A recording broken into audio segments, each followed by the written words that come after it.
Hi guys, good evening and welcome to this episode of Sports Scene. Now, as you can see, Lorraine, we have Jeremy with us back. I don't know where he came from, but he's back. Yes, ladies and gentlemen, boys and girls, a very good evening to you. In case you don't recognize this face anymore, this is Jeremy Moggy, otherwise known as the soccer guru, otherwise known as the reporter that doesn't know any other sport other than soccer. But it's good to have you back with us. Thanks, guys. As always, it is great to be back on Sports Scene. And yes, my hair has grown a little bit more since the last time I was here, so... Shows you're getting older. Been a while. Lorraine, you're decked out in a Wallabies shirt. Must be a good sign for Wallabies in the World Cup. Very tight game. Yes, oh my goodness. You know, I just want to apologize to all my neighbors living around Corvusam, Manu area. You know, we were just there yelling till 4 a.m. in the morning, but if you watch the game, oh my gosh. It was a definite game that went all the way down to the wire. I'm just going to be a bit biased today and wear my Wallabies shirt everywhere. Well, we don't blame you for it. I wouldn't blame you either. You know, I have stayed up until the early hours of the morning watching the FIFA World Cup as well. Only football, so there he goes. Anyways, and my neighbors have sent me a memo as well, so if you're watching, I'm really sorry for what happened last year. Unfortunately for you, Jeremy, and our soccer fans, we don't have much soccer content tonight, but let's start off with talking about some of the big announcements that happened last week. Yes. Yeah? The announcement of the National Football Stadium. Yeah, I have it here in front of me. Oil Search last week confirmed that it was working very closely with the PNG Football Association, President David Chung, to finalize arrangements for the National Football Stadium, which will support the FIFA Under-20 World Cup in November 2016 next year. Now, of course, this comes after there were concerns raised by FIFA themselves, whether or not the stadium will be completed on time and if it would meet the FIFA requirements. So it's good to have them on board. There's some certainty there. But then again, let's go back to the Pacific Games. There was a lot of uncertainty there with the venues and whether or not they'd be completed or up to that standard. So, you know, like they say, I'm PNG last minute. But we still get to deliver. Now, the National Football Stadium will be the home of rugby league, but due to what happened with the concerns raised from FIFA, raised concerns about the venues, also jumped on board and they'll fast track the completion of the stadium to help cater for the FIFA World Cup. Following FIFA raising concerns regarding PNG's ability to host the Under-20 Women's World Cup, Oil Search has pledged their support to the PNG Football Association by confirming they are working with PNG FA President David Chung to finalize arrangements for the National Football Stadium to be completed. They are working with PNG FA to fast-track the construction of the National Football Stadium, otherwise formerly known as the Lloyd Robson Oval. The National Football Stadium will be used as one of the host venues for the Under-20 Women's World Cup. With the limelight in the region on PNG following the Pacific Games, the recent announcement of PNG to be a co-host for the Rugby League World Cup is a step in the right direction to elevate sport in the country. The National Football Stadium will be the new home of rugby league in the country and will be constructed to comply with National Rugby League guidelines and governing codes that allow NRL games to be played at the stadium. At the venue tour of the National Football Stadium, Minister Tkatchenko says PNG has what it takes to host more regional sporting events on our shores. Sport has created an avenue to promote the country, and PNG is right on track to become the center of sport in the Pacific.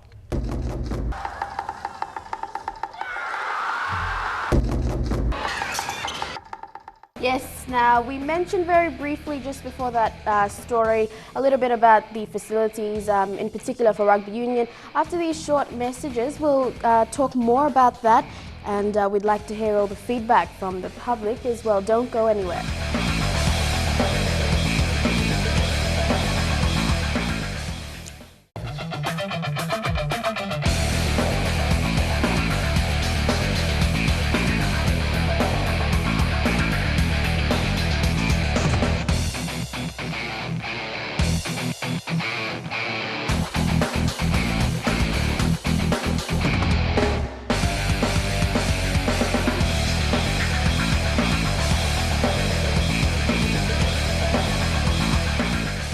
Welcome back to the show. Now, just before we went out for a break, Lorraine did mention about something pretty interesting that we'll be trying out tonight. So, Jeremy? Yeah, here's a word out to the public. We'd like you to tell us what you think on whether you feel that rugby league is receiving far more support than any other code here in the country, and would like to hear about it. And the reason being, we'd like to talk about it with you out there and find out whether or not sport should receive equal funding throughout the entire country. And I think it also goes back to talking about how do you measure success. I mean, we've got the AFL guys, the Mosquitoes, that did exceptionally well. They won the World Cup, was it? Yes, they did. Yes, and they still got no recognition for that. No, not so much recognition, but no support in terms of funding. And they're still struggling with facilities And here a in Port proper venue Moresby. for them. Exactly. So that's where we'd like all of you to come in, whether or not you're just big sport fans or athletes themselves that participate in those codes. We will be running a poll on Facebook, on our EMTV Sports Facebook page. We'd like to start up a debate, and of course your comments will be taken note of. We will keep it on the down low, but we would really like to get this going, as it seems to be, you know, a trending topic of discussion. You do hear about our opinions, and this time we'd like to hear yours, so it'd be really good to air your view and concerns regarding this matter. Now, last week, Sports Minister Justin Tkatchenko, in a press conference at the Ela Beach Hotel, where both him and the Vice President Labi Amaiu presented some financial support to the Capital Rugby Union, you know, made mention that a lot of these codes in the country, in particular Rugby Union, should, you know, follow the same pathway as Rugby League and look to Rugby League in terms of how they're progressing, because obviously to host, you know, the Rugby League World Cup here in Papua New Guinea, it is big, and you know, it's good indication to where the code is going. And I guess what he was really trying to say was, if they can do it, you know, we all can. We've got the talent that lies within, you know, the country. We've seen it firsthand during the Pacific Games. So let's take a look at what the Sports Minister had to say in terms of Rugby League and following their footsteps to success. Mismanagement in courts, no one could do anything. All over the place, everybody wanted to be the chief. There was no Indians. So the scenario was that it failed because everybody wanted to be the boss and run it as their own. We can't continue to do these sort of things. Now you see Rugby League succeeding Rugby Union because it's got its act together. Got the right board in place, right administration now with its brand new CEO, Mr. Cutmore, that's just arrived on the shores to take on his position. And here we have the Rugby League World Cup in 2017 being hosted in Port Moresby. Who would ever think, after 3 years, that Rugby League could have the World Cup hosted here? It's probably just a dream. Well, it's reality because we got our act together. That's what needs to happen with Union. We need to get our act together, put people that are committed to the game, not to themselves, but to the game. The game is bigger than all of us. The game is bigger than you and I. The game is there for everybody. We must remember that. Now that's something for all you viewers to take away from tonight. The big question is, do you feel that Rugby League receives far more support than any other sporting code? That question is currently trending on the EMTV Sports Facebook page. Do go post your comments. If you want to remain anonymous, you can always send a Facebook message, and we'll have all the feedback on next week's show. That should be awesome. I'm looking forward to seeing what you have to say about that. And we'll just take a quick break, and Jeremy Mogi will meet up with Goroka Soccer Association President after the break.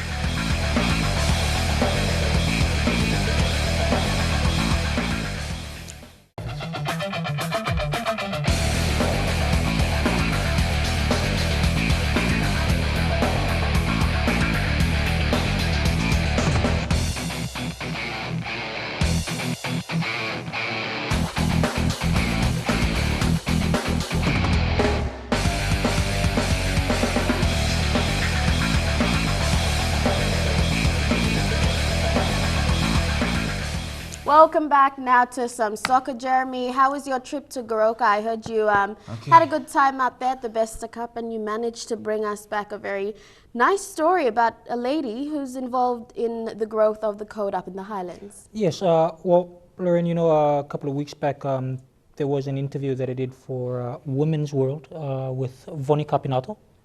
And then I fly up to Goroka and I meet up with Kathy Agunam, who is the president of the Goroka Soccer Association. I'm currently the president.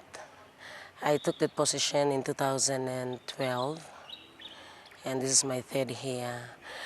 Before I took over, we were only playing futsal because we didn't play the actual soccer. There was no admin in place. There was just caretakers and all that. So we started in 2012.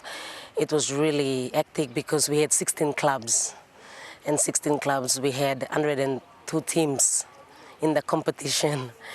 And we always have washout games because we couldn't complete the games on time. And we saw the interest. The interest was there. It was really good.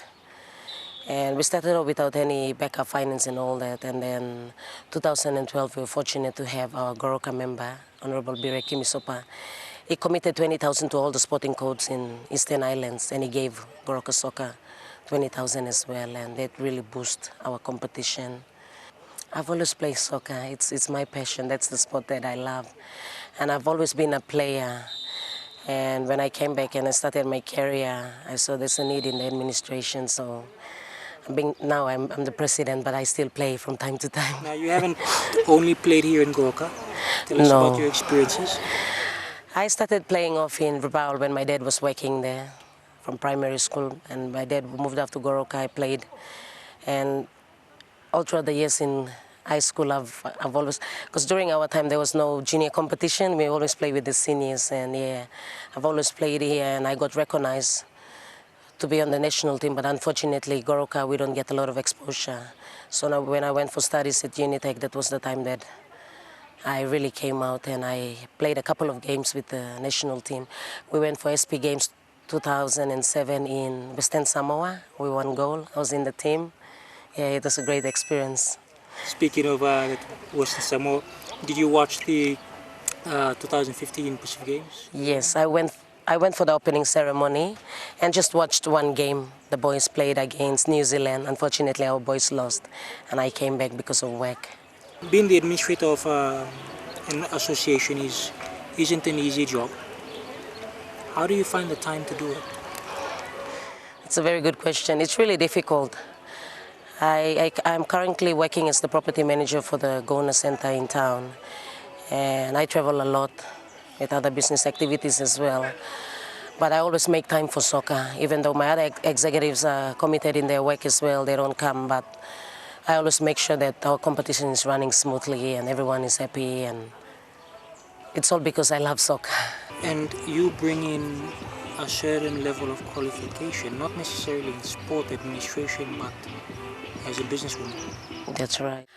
When I took over, we were struggling with referees, officials and all that, and we brought in the referees instructor from PNG FA, and we ran a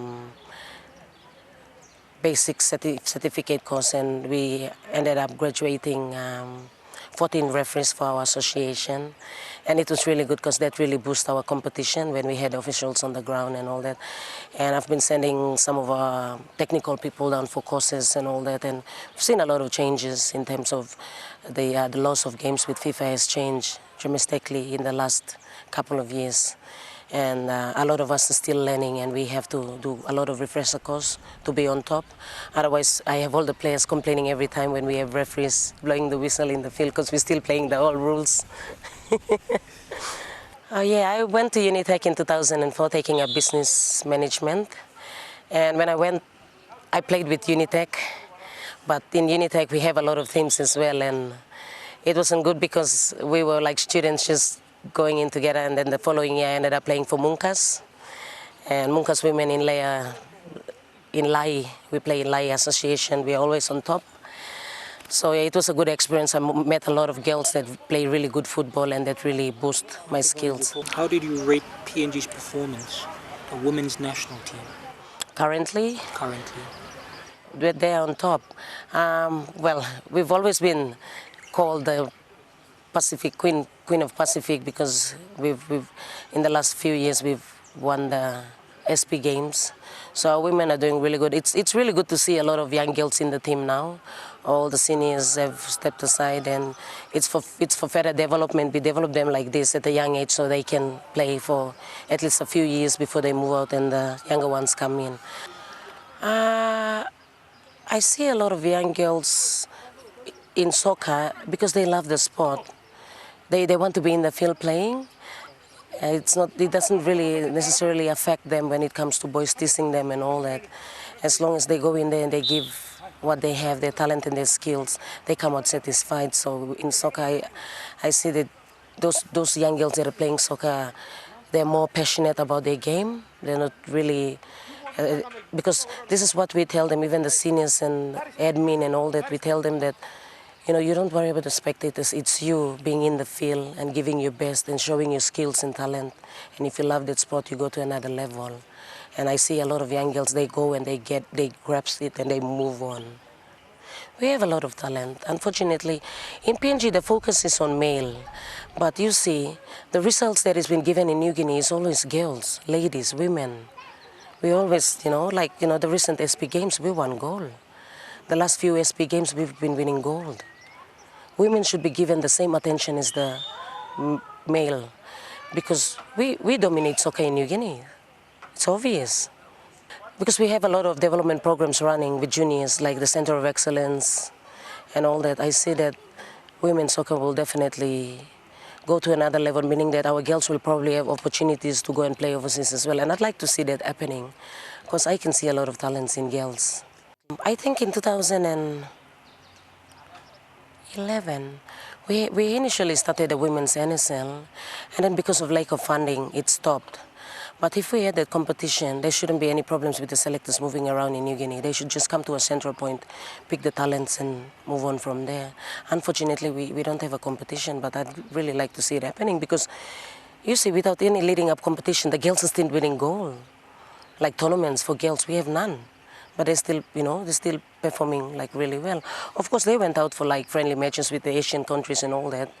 Their level of football, it's a bit higher than ours, but they got experience. But if we have it in New Guinea, they'll be really good. There's a lot of challenges with what I'm doing as a role, the role being the head of an association, being the president, because all the association in New Guinea, they have only male being the president. And I've had a few challenges when I started off. The first year was really challenging for me because I've always been in the field, not in the sport administration, and I learned a lot the first year. And the second year I went with the experience, and this year was really good. I can do things without any hassles. I would like to encourage other women, if there's an opportunity given to them to be the president or to run any sporting code or to be the head, just take it. Of course, there'll be challenges coming. But if you think you can handle it, go for it. Nothing is impossible. You'll always have opposition, but that will only encourage you to stand firm and move forward. Kathy Ogonam, thank you very much for your time. Thank you. To you too. Definitely. Interesting conversation there. Look, when I was in Doha earlier this year for the Women in Sport and Women in Media workshop, they made mention that it's also our fault, because we sit here and when we talk about it, we always, refer to them as women and men, not as athletes. So that's something to think about as well. Yeah, well, when I had the interview with your brother Will, and he said, down in Australia, we don't call it women's rugby, we just call it rugby. And we don't call it women's tennis or women's swimming or women's soccer. It's just soccer. I thought it was football, Jeremy. Anyway, we'll take a quick break before these two continue, and I will be back with more of Sport for you.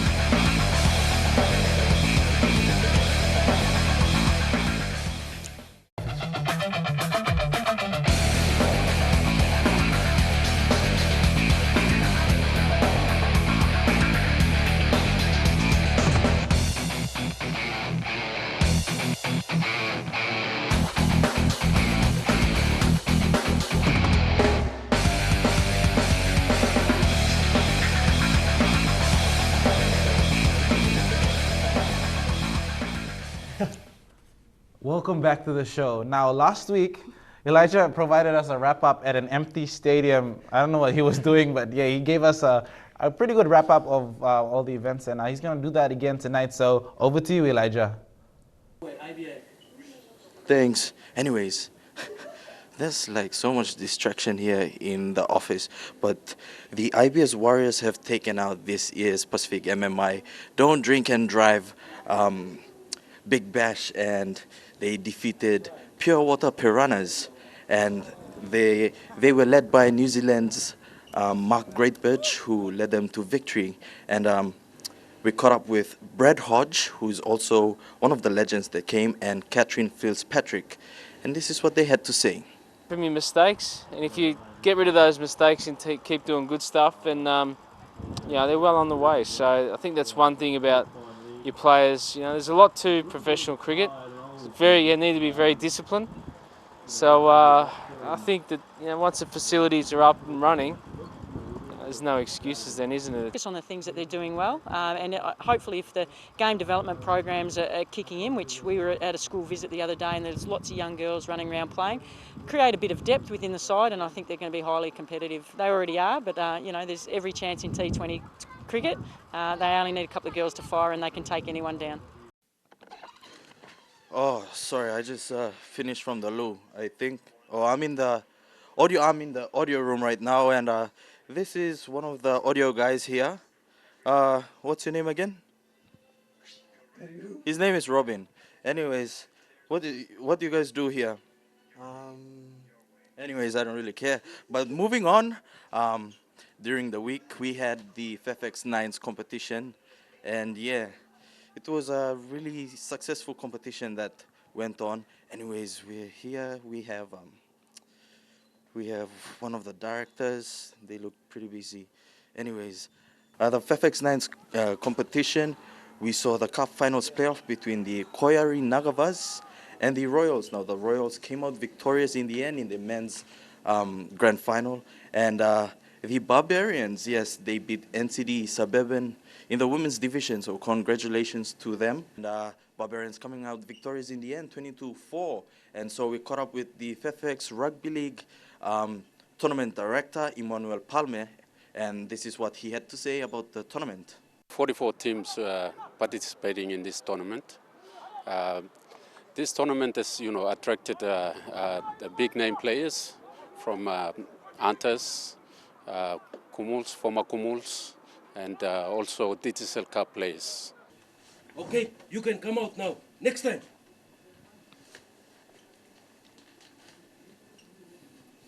So I was put in the naughty corner for walking around aimlessly, and we're gonna finish now. But to finish off, we have, oh wait, Shane's here. Hi Shane. I got into trouble for walking around. So can you not please walk around? Can you go back and do some work? Thank you. Yes. Oh, bye Mark. Bye. See you. Anyways, moving on. PNG OC and Trukai, they are the partner for further 5 years now, and the PNG Olympic Committee is working to have a bigger, stronger partnership with their major beneficiary, Trukai. And the announcement was made last week by Sir John Dawanikura at the signing of a new sponsorship. And let's take a look. And simply, it's based on trust, excellent working relationship, and most importantly is two things. One is transparency and accountability, where we do invite all our corporate sponsors, including Trukai, to attend our annual general meeting, as well as looking at and re-emphasizing the importance of transparency and accountability. Fun runs across the country, so trying to open up the fun run to more cities and towns across the country is going to bring more people enjoying the fun run, and also raising more funds to send our athletes to Rio Olympics next year. So the expansion is going to come out of more regions. You never seem to stop surprising us. Yeah, unfortunately he wasn't out making a nuisance of himself at any of the stadiums here in Port Moresby, but he did get to have a tour of the EMTV office, so there you go guys, and thanks a lot Elijah. You're ever so energetic. And entertaining. On a Monday. So now Lorraine, you have something to tell our viewers about that we, the sports team, are directly behind. Yes, well, mainly both yourself and Elijah. I'm not sure Jeremy wants to get rid of his hair anytime soon. But it may yes. not grow back. But we are supporting the Shave, Trim or Dye Your Hair for Cancer in partnership with the Hospital Paramount Foundation. If you haven't joined our campaign online on Facebook, please do get following. There's a Facebook page, Shave, Trim or Dye Your Hair for Cancer in PNG. Or you can also check us out on Facebook as well. We've got all the links there. We'd really like to get all the support. And I think the really good thing about this year's campaign is that we've got, you know, a lot of sports personalities backing this. So Dion's going to dye his hair pink. Because my hair is always short, so yes. I was like, there's pretty much no point. I'll try to do something different. So what am I doing? Yes, dyeing his hair pink on the 12th of December at the Labi Hotel. For me, I will be shaving my hair off, so the next time, maybe in December when you see me, my hair will be the same length as Dion's. So we'd really like to get a lot of people backing this cause, supporting us. If you're an athlete out there that is interested, you can always check us out on Facebook, or just anyone that would like to get involved in this very worthy cause, please join us. A lot to look forward to. So you can catch us on MTV Online and on Facebook. MTV Sports. Don't forget our debate that we'd like to get Yes, rolling. do not forget. We'd like to have at least over 50 people give us some feedback for next week, Monday. So thank you guys. You have a pleasant evening. Good night.